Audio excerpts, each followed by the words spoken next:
ओम नमः शिवाय, हर हर महादेव। सत्य सनातन धर्म यूट्यूब चैनल पर आप सभी का स्वागत है। आज मैं आपको चंद्र ग्रहण के बारे में जानकारी दूंगा। रंग गुलाल और उत्साह से भरे होली के पर्व पर इस बार एक खगोलीय घटना लोगों का ध्यान खींचने वाली है। पंचांग के अनुसार होली के दिन चंद्र ग्रहण लगने जा रहा है, जिसे लेकर के लोगों के मन में कई सवाल हैं, जैसे कि क्या यह ग्रहण भारत में दिखाई देगा, क्या इस दिन सूतक काल मान्य होगा और धार्मिक कार्यों पर इसका क्या प्रभाव पड़ेगा। क्योंकि यह ग्रहण फाल्गुन मास की पूर्णिमा पर पड़ रहा है, ऐसे में इसका धार्मिक महत्व भी खास माना जा रहा है। तो आइए जानते हैं होली पर लगने वाले चंद्र ग्रहण के बारे में। पंचांग के अनुसार इस साल का पहला चंद्र ग्रहण 3 मार्च को पड़ने जा रहा है। पंचांग के अनुसार यह ग्रहण दोपहर को 3:20 से प्रारंभ होगा और जो कि शाम को 6:47 तक रहने वाला है। खास बात यह है कि यह एक पूर्ण चंद्र ग्रहण होगा, जैसे एशिया के कई देशों के साथ साथ भारत में भी देखा जाएगा। ज्योतिष के अनुसार पूर्ण चंद्र ग्रहण एक महत्वपूर्ण खगोलीय घटना होती है। यह तब घटित होती है जब पृथ्वी, सूर्य और चंद्रमा के बीच आ जाती है। साल का पहला चंद्र ग्रहण इस बार भारत में देखा जा सकेगा। खासतौर पर पूर्वी भारत में इसका नज़ारा सबसे स्पष्ट देखने को मिलेगा। अरुणाचल प्रदेश, असम, नागालैंड, मणिपुर और मिजोरम में यह चंद्र ग्रहण पूर्ण या अधिक स्पष्ट रूप से दिखाई देगा।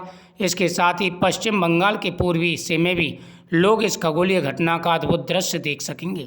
वहीं कोलकाता, गुवाहाटी, ईटानगर और आइजॉल जैसे शहरों में यह ग्रहण बेहद आकर्षक रूप में नजर आएगा। मुंबई, दिल्ली, बेंगलुरु, चेन्नई, लखनऊ और जयपुर सहित देश के कई हिस्सों में यह आंशिक रूप में दिखाई देगा। यह ग्रहण बहुत बड़ा ग्रहण रहने वाला है। यह ग्रहण होली वाले दिन पड़ने वाला है। तो यह ग्रहण दोपहर को 3:20 पर प्रारंभ होगा और 6:47 तक चलने वाला है। उसी के बाद होलिका दहन होगा, यानी होलिका दहन 3 तारीख को ही होगा और 3 तारीख को ही होलिका दहन शाम को 7 और 8 के बीच में किया जाएगा। इस दिन भद्रा भी समाप्त हो जाएगी। जब भी चंद्र ग्रहण या सूर्य ग्रहण पड़ता है तो गर्भवती महिलाओं को बहुत ध्यान रखने की आवश्यकता होती है, क्योंकि इसका जो प्रभाव है वो बच्चे पर बहुत ज़्यादा पड़ता है।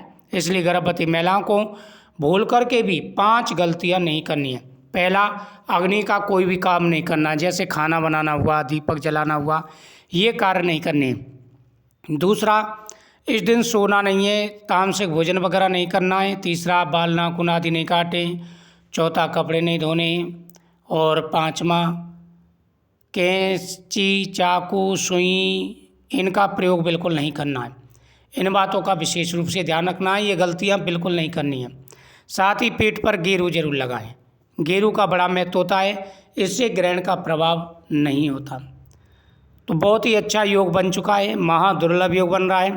तो 4 तारीख की रंगों वाली होली रहेगी और 3 तारीख को होलिका दहन मनाया जाएगा।